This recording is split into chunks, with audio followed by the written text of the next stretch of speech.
Lá nos primórdios do Brasil, os jesuítas desembarcaram por aqui e, além dos catecismos, trouxeram também a viola.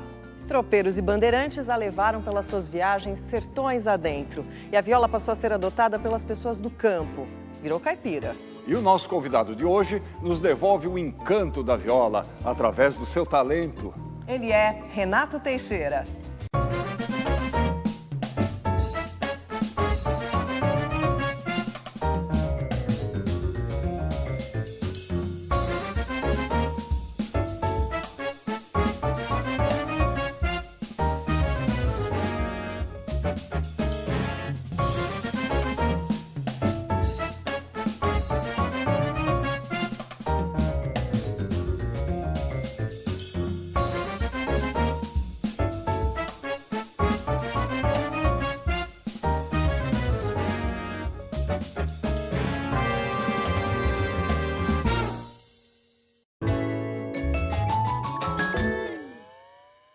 Renato, muito obrigado por ter aceitado o nosso convite. Tá?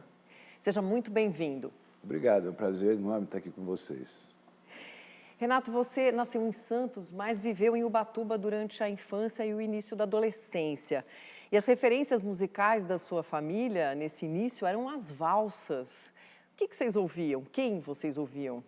Olha, muitas valsas, Pixinguinha, aquelas valsas todas, Silvio Caldas, mas principalmente Dorival Caymmi, por ser praia. Né? O Caymmi tinha uma obra muito relacionada à praia, então tinha muita praia. Muitas festas, folias de reis, de vinho. Então, a música é uma coisa que faz parte das minhas memórias mais antigas, sempre a música esteve presente. E começa em Ubatuba, assim, de uma forma bem litorânea. Meu pai foi marinheiro, meu avô era pescador, né? Mas a coisa aflorou mais esse lado caipira quando eu fui para Taubaté. Mas é esse convívio com a família musical, você aprendeu a tocar algum instrumento logo cedo ou não? Olha, ninguém, na minha família, não tinha nenhum com vocação para professor, porque professor é uma coisa vocacional, né? O cara não é, você pode ser músico e não ser um professor, né? E na minha família não tinha nenhum com esse espírito professoral, mas eu ficava só de olho, assim, né? Eu ia pedir para me ensinar a tocar uma música, não, deixa para lá, sabe? Mas eu ficava olhando, minha mãe tocava, daí eu via fazer um dó maior, daí eu olhava lá, e eu com 9 anos pensei assim, eles não querem me ensinar nada, então eu mesmo vou inventar minhas músicas. E comecei a compor com 9 anos, por causa dessa limitação, né? Quer dizer, bem autodidata mesmo. Totalmente autodidata até hoje, entendeu? Às vezes que eu tentei ir para o conhecimento musical, assim, eu não me dei bem, não tive... quer dizer, o santo não bateu, entendeu? Por isso que eu fui mais para a coisa dos livros, né? De ler muito, de poesia. Eu me encantei muito com poesia, entendeu? Quer dizer, a minha literatura que eu curto mesmo é poesia, né? Então, em vez de estudar música, eu fui ler poesia, né? Por isso que eu acho que a parte da escrita é bem forte no meu trabalho. Mas a parte musical, numa família cheia de músico, é um absurdo a quantidade de música que tinha na família. Todo mundo tocava, entendeu? Tanto que o meu pai, quando foi pedir a mão da minha mãe em casamento, o meu avô falou assim, não vem me pedir nada, não quero discurso, pega um violão e toca. Olha que lindo! Se tocar, não precisa, quer dizer, não precisava ser uma grande atuação, mas que tivesse começo, meio e fim, começasse e fosse até o fim, entendeu? Eu acho que com isso, quando o pretendente se propunha e realizava essa missão, eu também aprovaria esse pretendente, né? Claro. Se fosse comigo. E aí, na adolescência, você se mudou para Taubaté. E logo começou a trabalhar já como radialista na radiodifusora de lá. Não, eu comecei, na verdade, na Rádio Cacique de Taubaté, que foi meu primeiro passo radiofônico, vamos dizer assim. Eu com alguns amigos, fazíamos um programa de bossa nova. Uma coisa bem juvenil, assim, mas bem gostosa, uma memória bem gostosa. Depois eu fui para a radiodifusora, quando a radiodifusora inaugurou a Rádio Cultura de Taubaté. Ah, tá. E eu fui ser locutor da Rádio Cultura. Eu anunciava a música, desanunciava e lia as mensagens comerciais. Não era um disc jockey, entendeu? Mas aí aconteceu uma coisa muito linda, porque o estúdio que eu trabalhava estava aqui, aí tinha uma portinha, né, e um corredor. Na frente da portinha daqui tinha outra portinha. E a discoteca da Rádio Difusora. Era uma coisa imensa de discos, todos os discos. E um discotecário chamado Teodoro Israel, que fazia parte da dupla Os Dois Turunas, que cantava as músicas do Anacleto Rosa Júnior, que fez Cavalo Preto, que fez grandes sucessos E eu, naquele momento, eu era assim, eu estava muito ligado na bossa nova também, né? Eu era viciado em bossa nova, embora não soubesse tocar, né? Mas aí eu chegava para o Teodoro e falava: pô, você é uma dupla caipira, você tem que ouvir Tom Jobim, você tem que ouvir Carlos Lira, aplicando ele um pouquinho Ele falou: mas você precisa ouvir Tonico Tinoco, você precisa ouvir Tião Carreiro, entendeu? E a gente fazia uma troca. Né? Eu dava umas indicações, porque ele era também um grande músico, um cara muito, muito inteligente, e ele começou a curtir Tom Jobim, e eu comecei a curtir um pouco essa coisa sertaneja, que no momento que eu precisei me definir, né, que eu instintivamente me defini, isso tudo veio à tona, entendeu? Então, eu devo muito ao Teodoro por causa disso, e a Rádio Cultura, né? E esse locutor que vos fala. A gente fez um quadro aí sobre a música caipira. Queria que você desse uma olhada.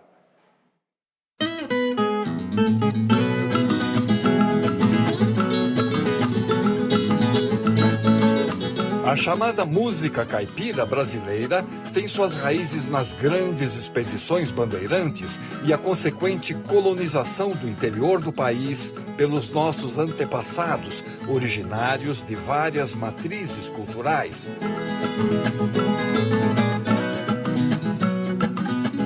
Mas foi em 1929, quando o pesquisador, jornalista e escritor Cornélio Pires resolveu reproduzir algumas cópias musicais em disco, que o gênero acabou resultando em grande sucesso de vendas e se popularizou. Cá estão os nossos caipiras. Paga imposto municipal, paga imposto pro Estado e pro governo federal. As modas de viola, como também eram conhecidas, evocavam sobretudo o modo de vida simples do homem do campo e a beleza bucólica das paisagens interioranas do sudeste e centro-oeste brasileiros. Durante essa trajetória centenária, o gênero foi ganhando influências dos novos tempos e acabou se diversificando. Sem dizer se vai chover, se vai ter sol na colheita do verão. Mas artistas históricos como João Pacífico, Tonico Tinoco, Raul Torres, Anacleto Rosas, Rolando Boldrin, dentre muitos outros, constituem pilares da autêntica música caipira, que continua forte e encantando brasileiros de todas as origens.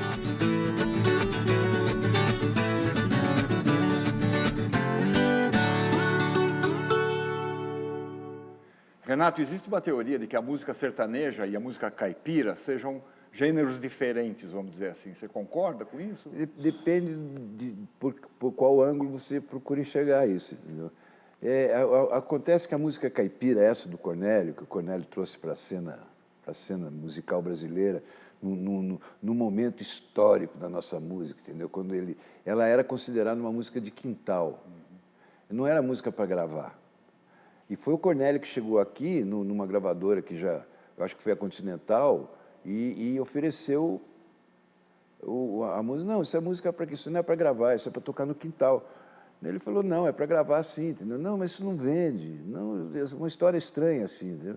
E ele conseguiu comprou parece que 4.000 discos, vendeu imediatamente, foi lá, pediu mais 20.000, e assim de repente ele fechou a gravadora para trabalhar, só vendia os sertanejos, entendeu? E ele começou já, naquela época, a gente até viu algumas cenas, ele já juntava 20.000 pessoas para ouvir ele cantar, entendeu? Então, ele foi o cara que intuiu isso tudo, que sentiu o poder disso. Tinha uma história engraçada, que o pai dele tinha uma olaria lá em Tietê, acho que é Tietê, né? Da cidade dele. A cidade dele. E ele ficava olhando os caipiras tocar lá no quintal. Dizem que foi dali que ele se inspirou, né? Porque ele montou a dupla. Ele fez a viola, botou um violão para poder fazer harmonia, até as camisas xadrez, chapéuzinho, ele que organizou esse negócio e trouxe para São Paulo e começou a fazer sucesso. Então, mas ele se inspirou nos empregados da olaria do pai dele. Então, quando ele chegava na olaria, os caras falavam assim, chegou ele aí, ó. Imita nós, vai lá em São Paulo, ganha um monte de dinheiro imitando nós, não dá um tostão para nós. Ele era espírita, né? Ele tinha uma ligação com o espiritismo, uma figura interessantíssima. Não sei por que ainda não se contou de uma forma eloquente a história desse grande brasileiro que foi esse cara. Já realmente uma pessoa muito, muito, muito importante. Criou um gênero que hoje é tudo isso que a gente vê, entendeu? Que já ramificou, já se transformou em outras coisas, já virou sertanejo, entendeu? Sim. Sabe? Agora, se a gente for tomar o pé da letra, o sertanejo é tudo que é do sertão, entendeu? E o caipira, diz que o caipira é o pessoal... Uma vez que me explicaram isso, não sei se isso é verídico, mas que, assumindo uma linguagem sociológica, o caipira é o de cima e o caiçara é o de baixo, entendeu? Então, que é o do pessoal do litoral e os caipiras, o pessoal da... Agora, a gente pode inventar o que quiser, hoje em dia está fácil. E você se aproximou muito da MPB no momento de efervescência da bossa nova, mas num tempo em que a música caipira já estava estagnada. Foi aí que te deu esse estalo de dizer, esse é meu assunto? Não, essa história, eu gosto dessa história porque ela é muito verdadeira, entendeu? Porque é uma coisa que eu trago muito viva na minha memória. Chegou um momento que quando eu vim de Taubaté para cá, o Walter Silva, o Pica-Pau, meu mestre, que me trouxe para São Paulo, ele vira para mim e eu fazia samba, fazia marcha-rancho, entendeu? Mas hoje eu escuto e eu sei que eu já sabia fazer, sim, tanto que ele me trouxe, entendeu? Ele foi lá em Taubaté e falou, vem para cá, o Renato Consorte me apresentou e ele me trouxe porque começou a gerenciar a minha carreira. Mas chegou uma hora que eu senti eu falei, pô, eu estou precisando falar alguma coisa que tenha mais a ver com... Pô, eu sou um cara de Taubaté, pô, eu sou caiçara de Ubatuba, de Santos, isso aí é que a minha nação é essa, e eu não sou do Rio de Janeiro, eu não sou da Bahia, sabe? Então eu estava vivendo aquele momento. Aí um dia eu estava na Galeria Metrópole, eu com o Marcos Pereira, um grande amigo meu, um personagem fantástico dentro dessa história toda. Eu estava com ele no Sandichurra, eu acho que chamava Sandichurra, um barzinho que tinha ali na Galeria Metrópole, na parte de baixo. Estava eu e ele, quando chega um compositor amigo meu, que eu conhecia, Sidney Miller, que é um carioca, um grande compositor brasileiro, que partiu muito cedo. Chega o Sidney Miller com um amigo, e eles estavam segurando um violão, ali que juntava a moçada toda, e eu falei com ele, daí apresentei ele para o Marcos Pereira, ele ficou inclusive, pô, que legal te conhecer, Marcos, e apresentou o amigo dele, e falou assim, meu amigo aqui tem uma coisa, ele fez o samba mais bonito que já fizeram na face da terra, era Paulinho da Viola. E Paulinho da Viola cantou Coisas do Mundo, Minha Nega. Hoje eu vim, minha nega, como venho quando posso, na boca as mesmas palavras, no peito o mesmo remorso, nas mãos a mesma viola, onde gravei o teu nome. Naquele momento, a minha ficha caiu. Daí eu falei assim, pô, então eu resolvi voltar, não fisicamente, mas voltar emocionalmente para Taubaté. Entendeu? Aí que o Teodoro ressurge, e aquelas informações todas, porque me revoltou um pouco um dia que eu vi que na televisão estava se quebrando o disco do Tunico Tinoco, entendeu? Sabe? E eu já sabia que eles eram bons. Né? Eu tocava outra música, mas eu sabia que os caras eram bons. Sabe?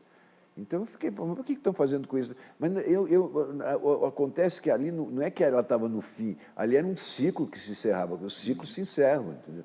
Então naquele momento aquele ciclo se encerrava e hoje eu sei de uma maneira gloriosa, entendeu?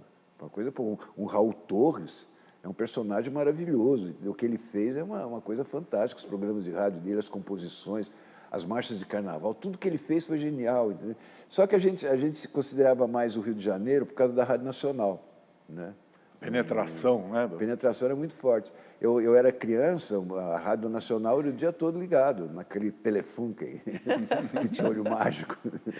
Então era o dia todo na rádio. Então, tinha uma ilha em frente de Ubatuba, eu acho que é a Ilha das Cabras, tem a praia do Itaguá, e lá na frente tem uma ilha.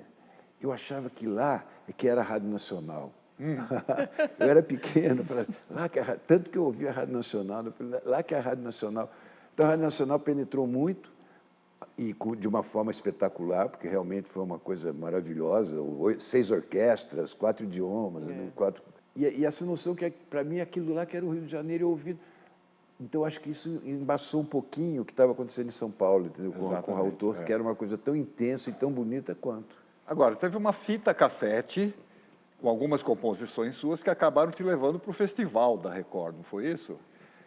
Não, aí essa história é assim, eu mandei essa fita para o Walter Silva, e o Walter Silva ouviu e mandou me chamar. Quem trouxe para o Walter foi o Renato Consorte. O Renato, que tinha parentes lá, o sobrinho dele, o Luiz, era muito meu amigo. Enfim, fizemos uma composição e a fita caiu na mão do Renato Consorte, não era nem fita cassete, era um gravador geloso que tinha, um gravador italiano geloso. Era uma fitinha assim, até hoje eu tenho essa fitinha. Aí o Walter me chamou, foi no ano seguinte, teve o festival que a banda ganhou com o Chico, né? E eu vim e fui... E assim, eu cheguei em São Paulo, 10 dias... me inscrevi, 10 dias depois eu estava classificado para o Festival da Record, que era um evento maravilhoso, era o melhor trampolim que tinha para você pular na carreira, era aquilo. E ainda, eu estava muito... o Caetano tinha lançado com a Gal um disco chamado Domingo, que eu adoro aquele disco. E a Gal estava por aqui, eu falei, eu quero a Gal para cantar. Aí veio a Gal, eu ainda era um cantor absolutamente despreparado, e ela cantou a minha música no festival com o Silvio César, que além de um grande compositor, é um grande cantor. Então foi a Gal e o Silvio César. Só que eu estava assim muito... eu tinha acabado de chegar, eu estava muito tímido, entendeu?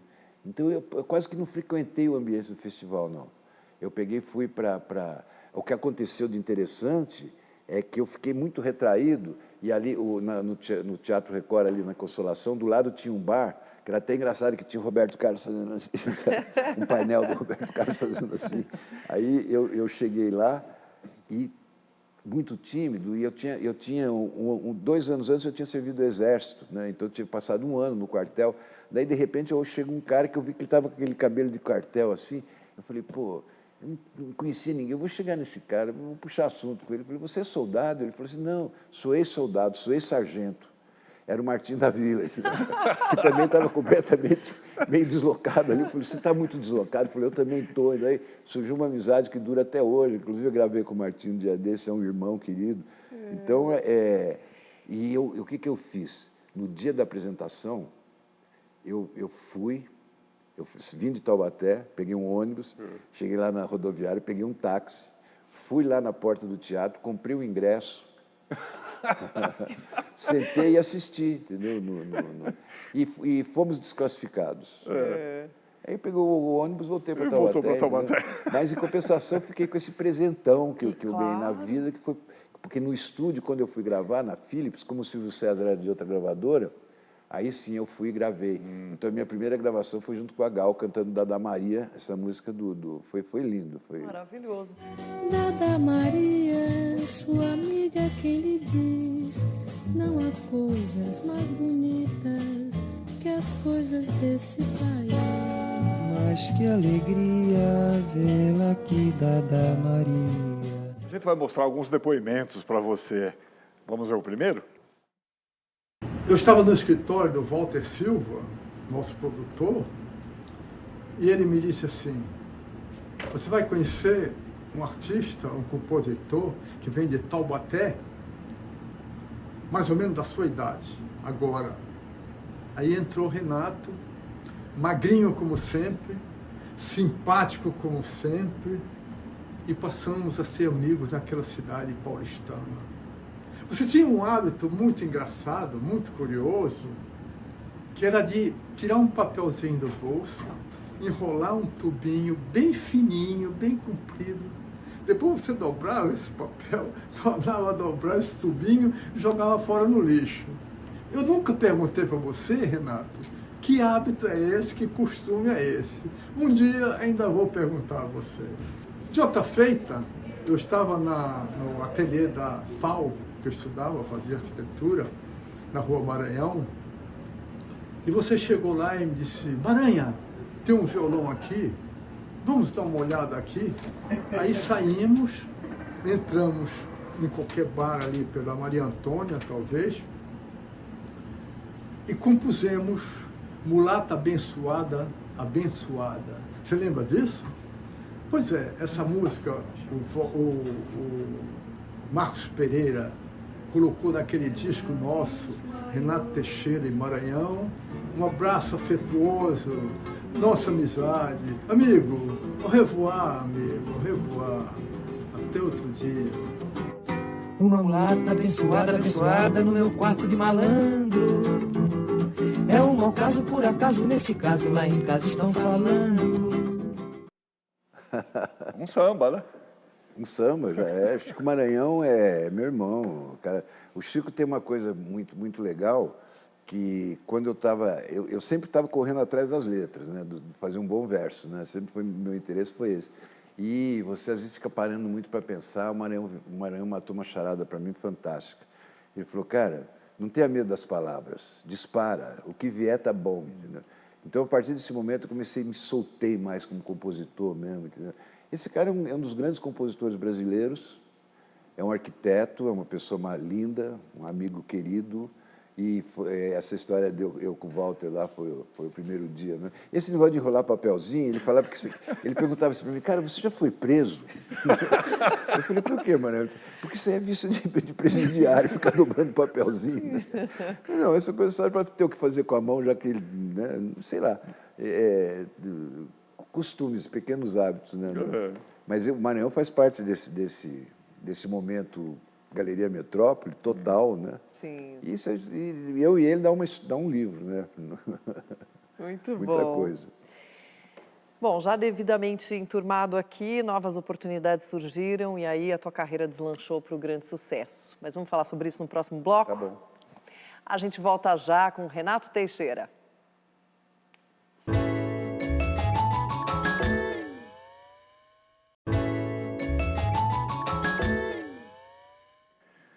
Pronto, estamos de volta para a nossa conversa com Renato Teixeira. Renato, no Festival da Record, 1968, a sua música Madrasta foi cantada pelo Roberto Carlos, que na época já era um ídolo da Jovem Guarda. Mas antes de você falar sobre isso, nós temos uns depoimentos de umas pessoas aí que abrem esse assunto. Eu conheço o Renato faz muito tempo, desde o começo das nossas vidas profissionais, há uns 50 anos atrás, coisa assim. A gente tem muito em comum com relação a gostar de mato, morar na natureza. Agora, com relação ao Renato, eu tenho uma dívida profissional e artística muito grande com ele. O meu primeiro arranjo para orquestra, gravado e tudo mais, foi um convite dele e do Beto Ruschel no Festival da Record, para fazer o arranjo de uma música deles chamada A Madrasta. Nos festivais da Record, eu procurava atender o pedido dos compositores com relação ao intérprete da sua música. Em 1968, foi escrita uma música chamada Madrasta, de autoria do Renato Teixeira com letra de Beto Ruschel. Ao pedirem o Roberto Carlos para ser o intérprete, eu pensei, missão quase impossível, mas vamos lá. Eu tinha uma proximidade com o Roberto, porque depois do Festival de 66, eu fui diretor junto com o Carlos Manga, da Jovem Guarda. E eles, então, tiveram a música cantada pelo intérprete que pediram. Então, para um moleque ter o seu primeiro arranjo gravado e ouvir o Roberto cantando, é uma emoção. E é muito importante, eu acho que foi uma coisa que me deu muita força no começo de carreira, me estimulou muito a seguir em frente.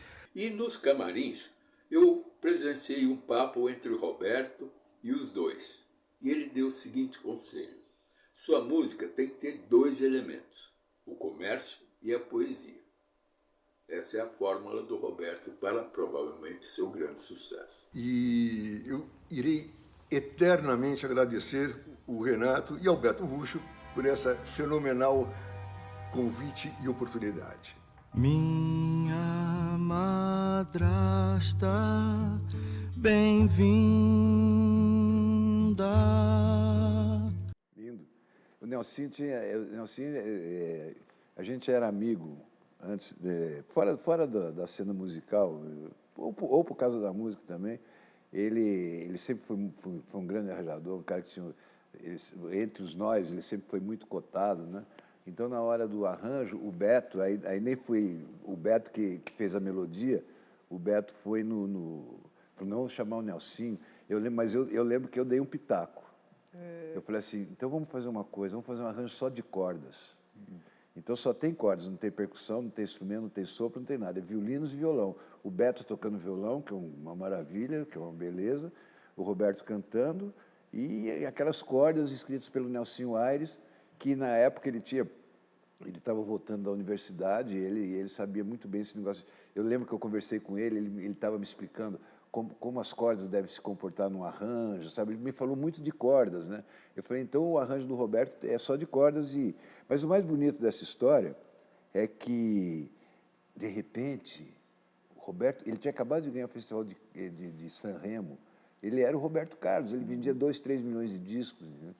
E nós conseguimos que ele gravasse. E vou te falar outra coisa, até hoje eu recebo direitos desse disco Inimitável. Olha isso. Com Madrasta. Madrasta é uma linda canção. Renato, mais um depoimento para você, que é claro, não podia faltar nesse programa. O melhor para conversar e falar sobre um compositor excelente, um músico, é cantar um pedacinho de uma música que nós fizemos há muitos anos atrás. Aliás, é a primeira música que fizemos. Parte na hora marcada, meu rumo todo lugar. Ai, meu amor, meu cansaço, eu só não posso parar. Ai, chega. Letra do Renato, música minha. Aliás, como outras, né? A gente tem algumas músicas juntos. E acabamos conhecidos do público pela música Madrasta, que o Roberto Carlos cantou num festival em 1968. É isso que eu tenho que dizer. O Renato continua no meu coração, a família dele também. São meus familiares, para falar a verdade. Um abraço, Renato. Bom, Alberto Manuel faz parte da minha história. Alberto Manuel Ruschel Filho. É uma grande figura, um grande músico, um grande artista. O Beto é uma...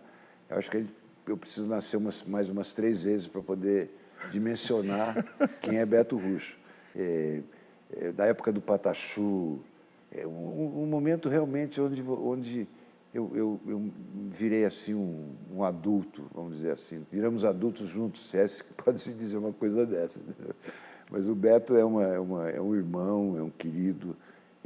Hoje o Beto, ele tocando pouco, né, que é uma pena, mas escrevendo muito.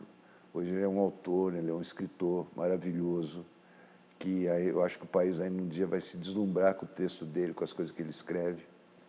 Então é mais um dessa honraria que São Paulo me deu, de me apresentar pessoas tão interessantes e tão bonitas e tão talentosas como o Beto Ruschel, por exemplo.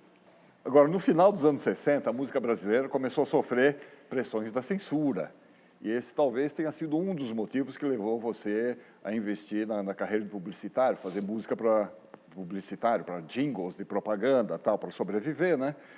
E você criou verdadeiras pérolas da publicidade. Mas para abrir esse assunto, nós temos também um depoimento.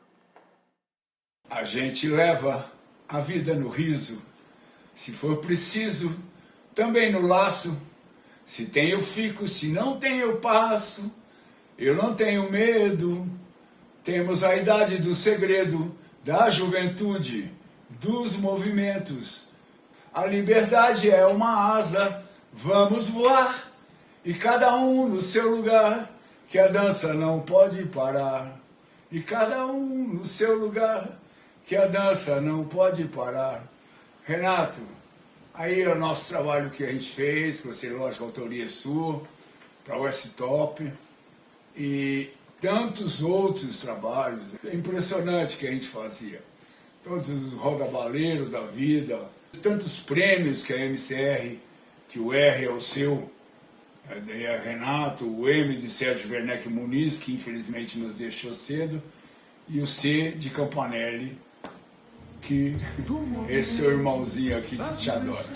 A juventude é uma asa, vamos voar, e cada um no seu lugar, que a dança não pode parar. A publicidade foi muito generosa comigo, porque eu, inclusive hoje ainda, naquele momento, começo dos anos 70, por uma questão de necessidade mesmo, porque o mercado musical estava absolutamente parado, né? Sim. Eu fui para a publicidade primeiro para buscar um pouco da questão da sobrevivência, mas bateu uma paixão, entendeu? Tanto que eu digo que a minha origem artística, não é aquele núcleo de MPB onde eu tinha começado a circular, mas o núcleo da publicidade. A publicidade me deu régua e compasso e mais alguma coisa. Me deu cores, me deu tintas, me deu um monte de coisa. E informação, muita informação. A partir do momento eu me conscientizei que eu deveria, sim, buscar uma coisa que fosse o popular de qualidade, que foi sempre o meu objetivo, fazer uma coisa de muita qualidade, mas muito popular também. Buscar esse equilíbrio, né? Tudo isso eu consegui na publicidade. E você criou aí, né? Ele citou o Roda Baleiro, né? Roda Baleiro, Ortopé, tão bonitinho. O jingle tem uma coisa assim, que ele tem que ser muito levezinho, assim, sabe? Tanto que eu nunca... os meus jingles sempre foram assim, eu faço em 10 minutos, 5 minutos, o mais rápido possível, porque se você começar a pensar muito, você complica, e o cara precisa decorar o jingle. Não pode elaborar muito, né? Não pode elaborar muito, tem que fazer uma coisa mais espontânea, quase que um pregãozinho, né? Então, é um exercício mais conciso mesmo. Por exemplo, quando eu comecei, no meu primeiro dia de publicidade, eu comecei na Sonotec, que era do Humberto Marçal, e tinham grandes jinglistas lá, inclusive Vitor Dagô, acho que com o Bono ele fez Varig. É um cara, um craque, um mestre da publicidade. E eu estava na sala, e eu estava conversando com ele, fui lá, nunca tinha feito, estava começando. Daí eu falei, pô, Dagô, não dá para falar tudo isso aqui, cara, em 30 segundos. Aí ele virou para mim e me deu um conselho, cara, que eu até gosto de dizer e passar para as pessoas que estão estudando publicidade, porque ele virou para mim e falou assim, Renato, em 30 segundos, se você quiser mesmo, você faz uma bela sinopse da Bíblia. Uau. Aí a minha ficha caiu, entendeu? Então eu conseguia fazer coisas assim, das pessoas pedirem. Um dia me passaram um trabalho de 30 segundos, que eu tinha que falar o nome de 20 e poucas cidades. E eu falei, entendeu? Porque se você parar para pensar, você ajeita aqui, ajeita ali e acaba cabendo. Veja só. Renato, você sempre foi um músico versátil e ainda no início daqueles anos 70, você criou o Grupo Água, que era uma banda com repertório focado aí na música caipira de raiz, né? Qual que era a linha de composição desse grupo? Eu trazia as informações da MPB, né? E peguei essa coisa do caipirismo e fiz assim, no mesmo movimento que aconteceu quando os músicos de jazz no Rio de Janeiro pegaram o samba e fizeram a coisa. Só que eles fizeram com o samba e com o jazz. Eu fiz com a MPB e a música caipira. Então. Eu acho que o Água mudou muito a sonoridade da música brasileira. Eu acho um grupo muito, muito, muito importante. Pena que a gente não tem muito registro disso, entendeu? Porque à época a gente não tinha essa facilidade toda. Mas o meu disco Amora é um disco do Água. É um dos mais bonitos que eu tenho. Vou contar para o seu pai que você namora. Vou contar para sua mãe que você me ignora. Quer dizer, o Romaria foi o que rendeu realmente um novo status, vamos dizer assim, para a música caipira, né? E a gente tem que falar da Elis Regina, né? A gente fez um quadro sobre ela. Sim, deixa eu ver.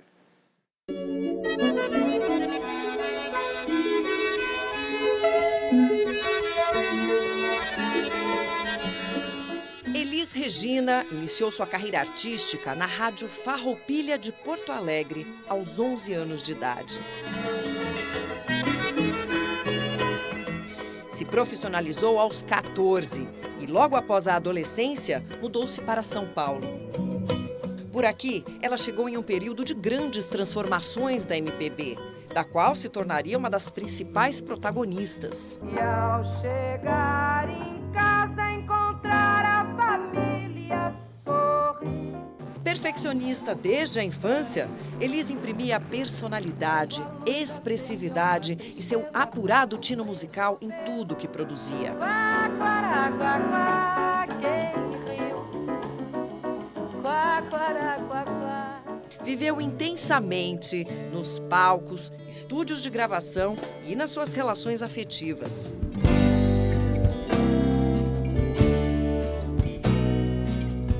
Abriu as portas da MPB para compositores como Belchior, João Bosco, Aldir Blanc, Milton Nascimento, Edu Lobo, Ivan Lins, Renato Teixeira, entre tantos outros. Elis partiu aos 36 anos de idade, deixando órfãos não apenas milhões de fãs, como também alguns consagrados e outros futuros compositores que encontrariam na sua voz a mais completa tradução de suas músicas e letras. Mas o seu trabalho está eternizado em gravações inesquecíveis que a tornaram imortal para muito além do nosso tempo. Pirapora, Nossa Senhora de Aparecida, ilumina a mina escura e funda o trem da minha vida. É uma música que mexe profundamente com a gente, né? Mas antes dela chegar às mãos da Elis, ela já existia, né? Como é que ela foi parar? Ela existia já há 3 anos. E a música tem essa coisa, ela depende de uma série de circunstâncias. É que nem acidente aéreo, não é só uma coisa, é uma série de eventos que vão e tem a ver com o momento político, tem a ver com o estado emocional da nação, Sim. Tem a ver com as necessidades espirituais do povo brasileiro, uma série de coisas, né? E principalmente quando surge uma intérprete como a Elis, pô, quem sou eu para falar de Elis? Elis é uma coisa fora do normal, entendeu? Então ela canta e assume essa coisa, sou caipira, naquele momento que você viu o caipirismo indo, sabe, cumprindo o seu ciclo e sendo um pouco olhado assim, sabe? Aí ela vem e fala, sou caipira, Pirapora, né? E fala de Nossa Senhora da Aparecida, que é um símbolo espiritual do povo brasileiro muito forte. Foi um impacto muito grande, entendeu? Ela fazia o Falso Brilhante no teatro, e na frente do teatro eu tinha um estúdio, a MCR, e todos os músicos da Elis trabalhavam no meu estúdio, entendeu? Então a gente se via todo dia, mas sempre uma coisa assim. Ela sabia que eu compunha, eu sabia, mas nunca fui catituar, falei, me grava, entendeu? Naquela época eu estava publicitário, estava completamente publicitário. Aí um dia ela falou para mim, o Dudu que tocava comigo também no Água, porque o Água já existia, entendeu? Ela falou, pô, Renato, eu vou gravar um disco, vai lá em casa e me mostra umas músicas. Daí eu fui, lá na Cantareira, na casa dela, daí ela estava com um gravadorzinho, eu mostrava uma música, se ela gostava, ela mandava gravar, senão ela pula, deixei umas 10 músicas gravadas. E depois ali ela escolheu, um dia ela me liga, foi engraçado, porque ela me ligou, falou assim, Renato, eu vou gravar uma música sua. Aí eu quase caí da cadeira, né? Aí ela falou assim, eu falei, qual? Ela falou assim, vai no estúdio, daí você vai saber lá no estúdio. Ela não me falou qual era. Ah, tá. Aí eu fui no estúdio, ela estava gravando Sentimental Eu Fico. Aí, pô, foi um momento emocionante, porque para mim, como autor, de repente, na hora que eu entrei no estúdio, o César estava tocando e ela cantando, e eu não invadi, eu fiquei parado, porque ela estava começando a cantar. Foi uma sensação maravilhosa você ter uma canção sua interpretada por uma cantora do nível da Elis. Aí, a felicidade, fiquei num estado de graça, né? Pô, voltei para casa feliz, contente. Aí, poxa, no outro dia eu já acordei feliz, né? Daí, quando foi de noite, toco o telefone de novo. Era a Elis. Eu falei, pô, aconteceu alguma coisa, né? Eu falei, o que aconteceu? Ele falou assim, vou gravar outra. Aí eu não acreditei, né? Eu falei, qual? Ela falou, vai no estúdio, né? Eu fui para o estúdio. Aí era Romaria. E a Elis era uma artista tão absurdamente genial. Durante a gravação de Sentimental Fico, a Cláudia Barroso, uma cantora brasileira que tinha uma voz belíssima, né? Era um pouco aquela lá da Ângela Maria, daquelas coisas. No aquário tinha uma janelinha para você poder, no corredor, você conseguia olhar para dentro do estúdio. E na hora que ele estava cantando Sentimental Fico, a Cláudia Barroso passou pelo corredor e botou a cara no vidro. Na hora que a Cláudia Barroso botou a cara no vidro, a Elis, que ela gravava tudo ao vivo, não tinha playback, na hora que ela viu a Cláudia Barroso, ela virou a Cláudia Barroso. Então, tem uns 2 ou 3 compassos de Sentimental Fico, que é ela imitando a Cláudia Barroso. A Cláudia Barroso saiu aos prantos pelo corredor. Ela ficou tão emocionada que ela saiu chorando. Então, a Elis era essa coisa maravilhosa, né? Sentimental, eu fico quando pouso na mesa de um bar. Eu sou um lobo cansado, carente. Nessa mesma linha do Romaria, você acabou compondo um violeiro, tocando em frente, parceria com o Almir Sater e tal. E essas músicas viraram temas de novela. Isso dá uma enorme visibilidade, né? Agora, como é que isso funciona? A música é encomendada ou você tem a música, ela se encaixa na novela? Como é que é? Algumas coisas, sim. Por exemplo, Frete, do Carga Pesada, foi uma música encomendada que eu fiz. Amanheceu, eu peguei a viola, a abertura do São Brasil, foi uma música encomendada. Mas acontece que, mesmo com essas músicas todas fazendo um grande sucesso, Amora, que tinha sido um tema de novela muito forte, todas as músicas muito conhecidas, eu ia tocar, cara, e tinha 3, 4 pessoas na plateia, não tinha ninguém ia assistir. Aí, eu estava meio que desanimado, eu falei, então, agora eu vou vou me dedicar à publicidade, eu vou continuar fazendo música, mas porque é uma coisa vital, né? Aí um dia surge na minha vida um Almir Sater. E o Almir Sater foi assim que nem uma injeção de ânimo, entendeu? Porque de repente eu vi um violeiro que eu nunca tinha visto, entendeu? Eu vi um compositor de melodias que eu nunca tinha visto na música caipira, entendeu? E que gostava de mim, entendeu? Que gostava da minha música, sabe? Que veio me procurar. Aí, pô, eu e o Almir viramos irmão, viramos compadre, né? Viramos parente, porque o Rodrigo, o irmão mais novo dele, casou com a minha filha, então hoje tem 2 netinhas que são Teixeira Sater. E a gente começou, e parceria é uma coisa muito sutil, né? E aí comecei de novo a pegar firme, eu e o Almir começamos a fazer shows juntos, começamos a trabalhar. O Almir realmente me reanimou. Ele está falando tanto do Almir Sater que eu acho que a gente vai ter que chamar o depoimento do Almir Sater, né? Eu acho. Emoção, os rios falam pelas cachoeiras e por paixão os peixes nadam contra a correnteza. Há um tempo atrás, estava pescando eu e o Renato, na porta de casa. Pescando, de repente, ele falou, peguei um peixe. Eu também peguei um peixe. Aí começamos a recolher, mesmo recolhendo.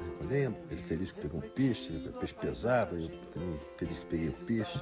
Mas recolhendo, as nossas linhas vieram vindo, até que foram se juntando. E quando chegou o peixe, um de nós pegou o peixe pelo anzol. E o outro, eu acho que o peixe começou a rodar, encontrou outra linha, foi chuleando a boca do peixe, assim. Então, um fisgou, outro deu um jeito de não escapar de jeito nenhum. Então, acho que nossa parceria sempre deu certo. Valeu, Renatão. Felicidade aí. Cada pessoa levando um destino, cada destino levando um sonho e sonhar. É o parceiro. Essa história foi muito boa, pescamos o mesmo peixe. E na hora que a gente tirou o peixe, eu virei para o meu parceiro, que coisa, hein? Pescamos o mesmo peixe. Ele falou assim, mas nós não vamos poder contar isso para ninguém, vamos achar que é história de pescador. Conseguimos pescar. Eu acho que tem um simbolismo legal nisso, porque a gente realmente se entende compondo. Bom, Renato, a gente vai fazer mais um breve intervalo, mas a gente volta no terceiro bloco para conversar sobre o seu trabalho como ator de TV, apresentador e outras coisas mais aí, seus filhos e as novidades, pode ser? A gente volta já com Renato Teixeira.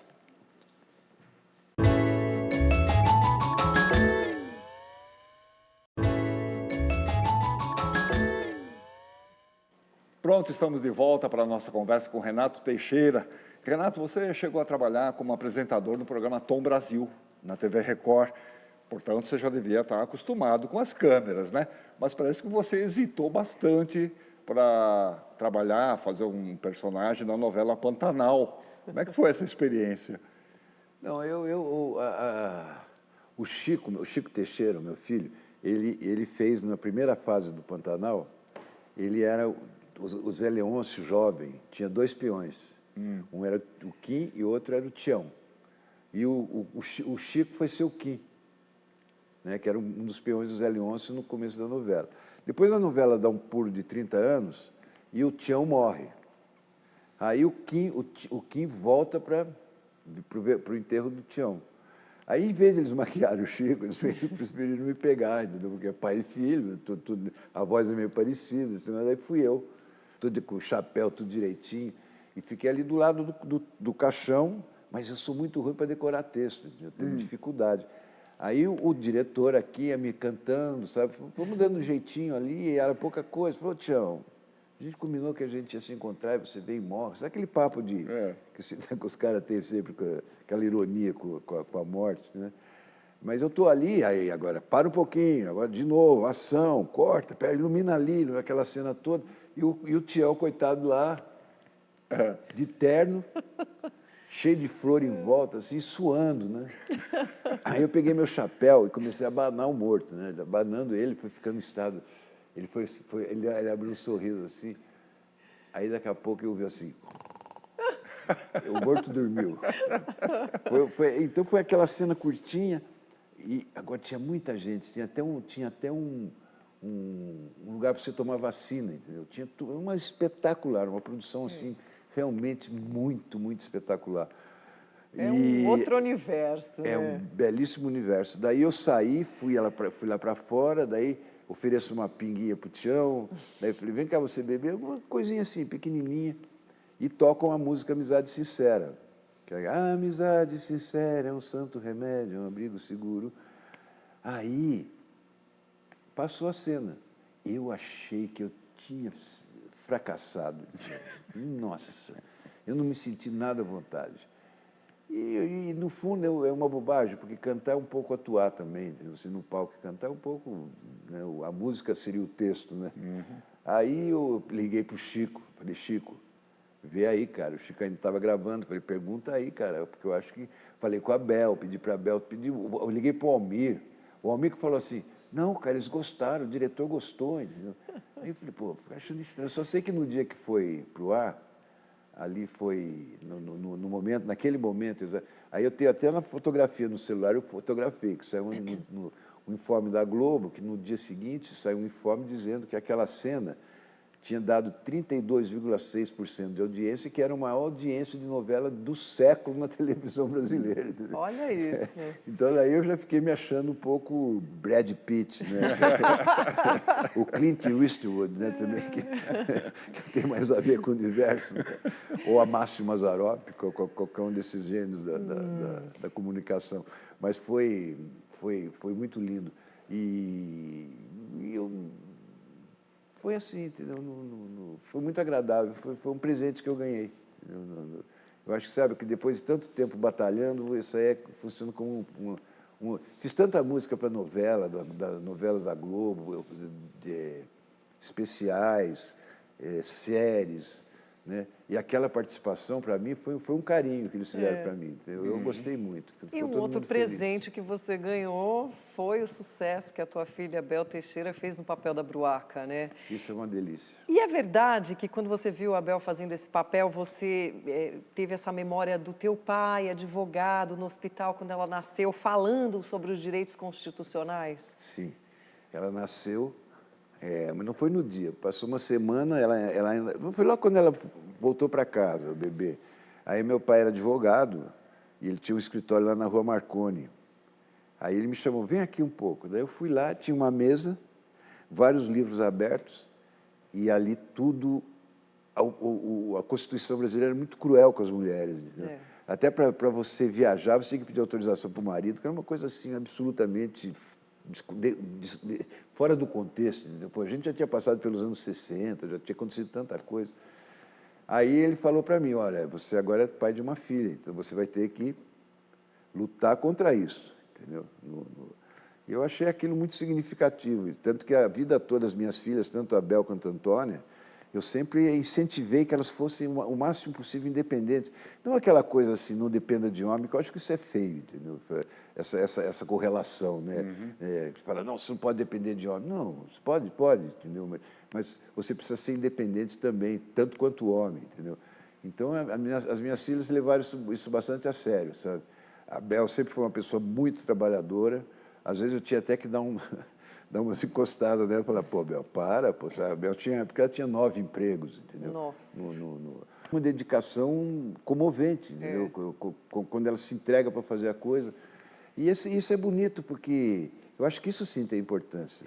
Porque, além do sucesso, que é uma coisa inerente, a realização, isso aqui é bonito, entendeu? Ela está feliz, o Chico, meu filho, também está super feliz, porque nós somos, todos nós, assim, lá em casa, que nesse dia, demora um pouco, entendeu? Eu também demorei um pouco para chegar numa situação boa, né, na minha vida artística. A Bel também investiu bastante, a Bel tem uma carreira longa, o Chico também. A gente é um pouco tardio, é uma coisa meio tardia quando a gente chega a ter um espaço. Mas o bom é isso, porque você você preencheu tudo até chegar, você foi cumprindo todos os processos, né?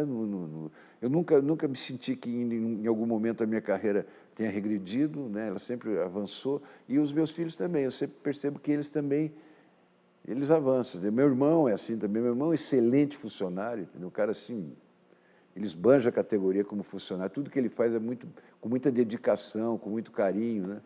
Eu acho que eu me sinto assim um funcionário da música caipira. E o sucesso deles é o seu sucesso. Né? Aí é uma delícia, né? Seu disco mais recente se chama Naturezas, em parceria com outro amigo de longa data, Fagner. Claro que não podia faltar um depoimento dele. Renato Teixeira, esse amigo, parceiro, irmão. Tive o privilégio de ser convidado por ele e pelo Almir para gravar Tocando em Frente, em comemoração aos 30 anos desta canção marcante da música brasileira. O curioso é que eu não sabia e acredito que muitos de vocês, eles nunca haviam gravado essa música, o que foi uma honra, naturalmente, pelo convite. É preciso amor para poder pulsar, é preciso paz para poder sorrir, é preciso a chuva para florir. Agora ele participa do nosso novo disco cantando Mucuripe, que relembramos quando há 50 anos atrás eu fui fazer a audição do Manera Frufru em sua casa, que hoje funciona o estúdio da Quarup, onde nós lançamos o nosso disco Naturezas. É isso aí, parceiro, um grande abraço, é sempre bom estar perto de você. Valeu, tamo junto. Aquela estrela é dela, vida, vento, vela, leva-me daqui. O Fagner, desde essa época, de 73, a gente sempre se tratou de parceiro, como parceiro, né? Mas a gente não conseguimos fazer nada juntos por causa da distância, por causa das dificuldades. Agora, esse WhatsApp, os compositores estão todos felizes por poder compor. Então, aí disparamos. Eu acho que está indo para mais de 40 músicas, eu com o Fagner. Eu tinha sido muito amigo do Belchior também. Eles são muito queridos, eu gosto muito do trabalho deles. O Fagner é um dos grandes cantores do planeta, eu acho ele um cantor maravilhoso, e foi muito lindo, né? Renato Teixeira, foi realmente um grande papo. A gente quer agradecer muito a sua presença aqui no Persona, uma conversa enriquecedora para nós. Muito obrigado, o prazer foi meu também. E é sempre bom voltar aqui nessa casa, nesse lugar onde eu tenho tanta história, tanta coisa bonita aconteceu aqui. Muito obrigado a vocês, estou sempre à disposição. Obrigada, Renato, foi uma honra mesmo. E que beijo. delícia, né? Conversar é bom, né? Bater papo é bom, né? Navegar pela música caipira. Pois é, um representante da música caipira. Música de quintal, né? Música de quintal. Muito obrigada. Obrigado. Obrigado a todos que nos acompanharam até agora e até a semana que vem. A gente se vê no próximo Persona.